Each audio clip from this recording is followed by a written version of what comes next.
बिस्मिल्लाहिर्रहमानिर्रहीम। अस्सलाम वालेकुम student. Class 10th chemistry, chapter number 9 chemical equilibrium, lecture number हमारा 8 है। टॉपिक है derivation of the expression for equilibrium constant for general reaction. कोई भी जनरल रिएक्शन हो, हम उसमें जिसमें जो है उसके कोफिशिएंट्स भी होंगे, तो हमने अब उसे एक इक्वेशन को ड्राइव करना है। तो हम बुक की तरफ आते हैं। बुक में ड्राइव की हुई है, मैं आपको उसको रीड भी करता हूँ और उसको समझाता भी हूँ कि किस तरह क्या चीज़ है। ऑलरेडी हम समझ चुके हैं जो है हमारे पास एक इक्वेशन थी a plus B equal to, ये जो है हमारा reversible reaction c plus D.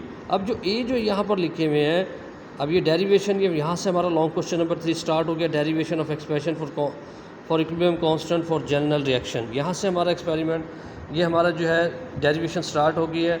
Late us apply the law of mass action as general reaction. हमने जनरल रिएक्शन के तौर पे हमने सबसे पहले ऊपर वाले अपने पिछले टॉपिक में जनरल रिएक्शन देखा था, कैसे हमने लिखा था। तो सिमिलरली यहाँ भी होगा, लेकिन यहाँ फ़र्क ये है कि यहाँ पर कोफिशिएंट्स हैं। अब ए कैपिटल का कोफिशिएंट स्मॉल ए है, इसी तरह बी का स्मॉल, और सी जो है कैपिटल का सी जो यहाँ स्मॉल सी नज़र आ रहा है, वो आपको जो है उसका कोफिशिएंट नज़र आ रहा है। इसी तरह डी। अब देखिए, this reaction consist of two reaction. Forward, ये जो है फॉरवर्ड रिएक्शन है, ये एरो है जिससे प्रोडक्ट बन रहे हैं। Product recombine to form reactant, ये एरो आपको राइट टू लेफ्ट नज़र आ रहा है। तो ये हमारा रिवर्स रिएक्शन है। According to the law of mass action, the rate of और chemical reaction is directly proportional.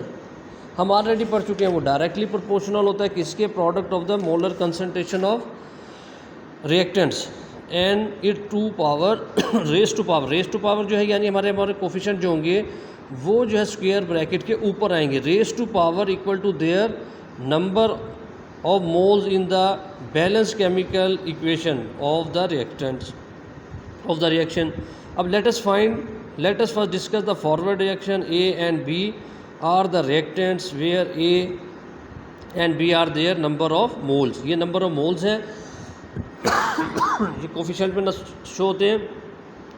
Forward reaction, अब देखें वो जैसे हमने पहले किया था, मैंने ड्राइव करके आपको समझाया था, ये बिल्कुल ऐसी है। Rate of forward reaction directly proportional to molar concentration of raise to power A जो है नंबर ऑफ मोल्स हैं ए रिएक्टेंट के, और बी के जो है बी है। इसी तरह जब रेट ऑफ फॉरवर्ड रिएक्शन लिखेंगे तो इसका जो है के एफ, ये कांस्टेंट है, प्रोपोर्शनलिटी कांस्टेंट है इसका। इसी तरह ये आ जाएगा जिससे क्या किया था, where K C is the rate constant for the forward reaction.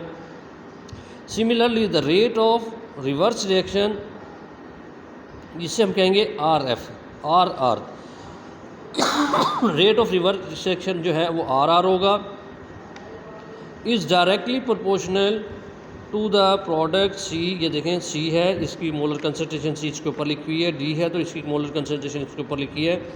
Where C and D are the number of moles, ये जो है इसके कोफिशिएंट थे, मोलर कंसंट्रेशन के ऊपर लिखे हुए थे। तो ये जो है नंबर ऑफ मोल्स को भी शो करते हैं coefficient, as given in the balance chemical equation, हम देख चुके हैं। अब ये जो है ये रिवर्स रिएक्शन आपको नज़र आ रहा है, ये सारा इसी तरह हमने करना है। ये इसके कोफिशिएंट लिखे हुए हैं ऊपर, या नंबर ऑफ मोल्स, फिर ये जो है के सी के आर के बराबर हो जाएगा। R equal to K R into ये molar concentration of C D और इनकी raise to power their coefficient, यानी इनके number of moles. Where K C is the constant for the reverse reaction, we know that the equilibrium state, at equilibrium state क्या होता है? The rate of both the reaction are equal, ये दोनों equal होते हैं। तो हम इसको इस तरह लिखेंगे, such as R F equal to R R, और जब इक्वेशन इक्वल होंगी, दोनों इक्वल की, इनकी वैल्यू लिखेंगे आर की और आर एफ की और आर की। हमने अभी जो ड्राइव की थी रेट ऑफ फॉरवर्ड रिएक्शन की, वो यहाँ इक्वेशन आ गई, और रेट ऑफ रिवर्स रिएक्शन की वो यहाँ इक्वेशन आ गई।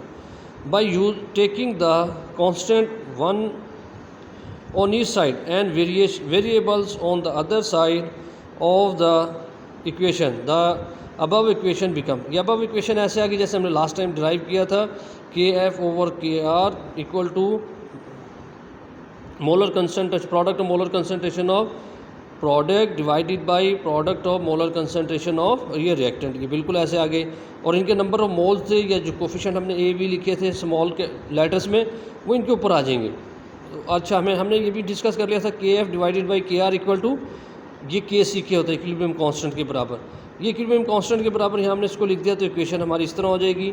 तो Kc equal to Kf over Kr is called the equilibrium constant.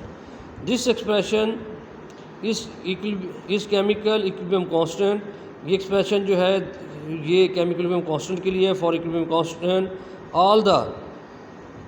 All the reversible reaction, जितने भी रिवर्सिबल रिएक्शन है can be express in this form such as.